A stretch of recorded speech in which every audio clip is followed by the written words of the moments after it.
এই বন্ধুরা, এই রেসিপিটা আমার ছেলে অনেকদিন ধরে বলছিল, আজ ফাইনালি বানালাম আর তোমাদের সাথে শেয়ার করলাম। তা উপকরণগুলো সব বুঝতেই পারছো। আর এই যে শুকনো মশলাটা, এটা হলো জিরে, ধনে, মৌরি, লং, এলাচ শুকনো খোলায় ভেজে নিয়েছি। বলো। বলছি তুমি এখানে কড়াই দিতে থাকো আর আমি একটু হেল্প করে দিয়ে নিয়ে গেছি। ঠিক আছে, চলো। তেল গরম হয়ে গেছে, আমি পাঁচ ফোড়নটা দিয়ে দিই। তারপরে দিয়ে দিচ্ছি আদা আর লঙ্কার পেস্ট। তুমি এটা কি দিচ্ছ? নুন। ও, ব্যাপারটা বুঝতে পারছি না, কি বানাচ্ছ তুমি? পরে দিয়ে দিচ্ছি বিট আর গাজর, যেটা কুড়ে রেখেছি। লাল লাল খুন্তিটার পর নিয়ে নাও, একটু ঢাকা দিয়ে দিই। এরপরে দিয়ে দিই আলুর যেটা সেদ্ধ করে রেখেছিলাম সেটা। চলো মিক্স করো। আমাদের রাঁধুনিটা দেখো, দারুণ রাঁধুনি, দেখতে পেয়েছো কেমন ভাবে মিক্স করছে? একদম পারফেক্ট রাঁধুনি আমাদের। তাদের জন্য দিয়ে দিচ্ছি একটু স্বাদ মতো একটু চিনি।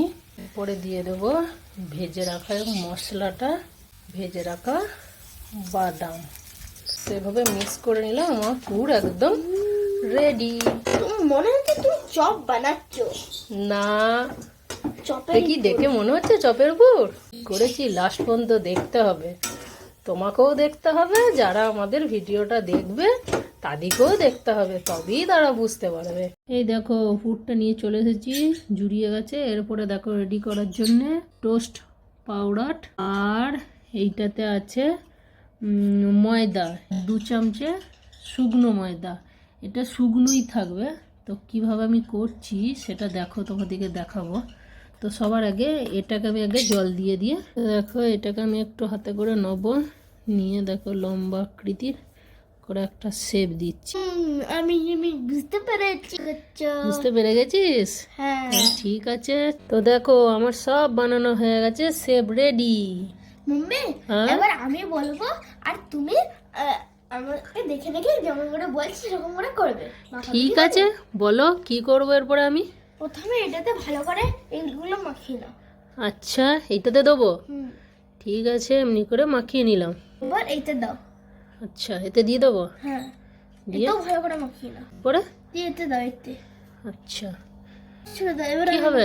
আমি তো জানি কি বানাচ্ছ তুমি। কি বলবো না? বলবো না, ফোনে যারা বন্ধুরা আছে তারা বলবে। আচ্ছা, তাই? এটাকে এবার আমরা তেলে ফ্রাই করব। অনেক কিছু এখন বাকি আছে। তো চলো এবার আমরা বাকিগুলোকে রেডি করবো, চলো। আচ্ছা ঠিক আছে, রেখে দাও, আমি বাকিগুলো রেডি করে নিই, তারপরে তোমার বন্ধুদিকে দেখাবো। তো একে একে তেলে দিয়ে দেখো লাল লাল করে ভেজে নিয়েছি। এরপরে একটা থালার মধ্যে নিয়ে নিচ্ছি। আওয়াজ শুনেই তোমরা নিশ্চয়ই বুঝতে পারছো খুব সুন্দর হয়েছে, তাই না? তো তোমরা এভাবে বানাও আর খাও, আর আমাকেও কমেন্টে জানিও রেসিপিটা কেমন লাগলো। ভাবি আমার সাথে থেকো। তো ঠিক আছে, বাই।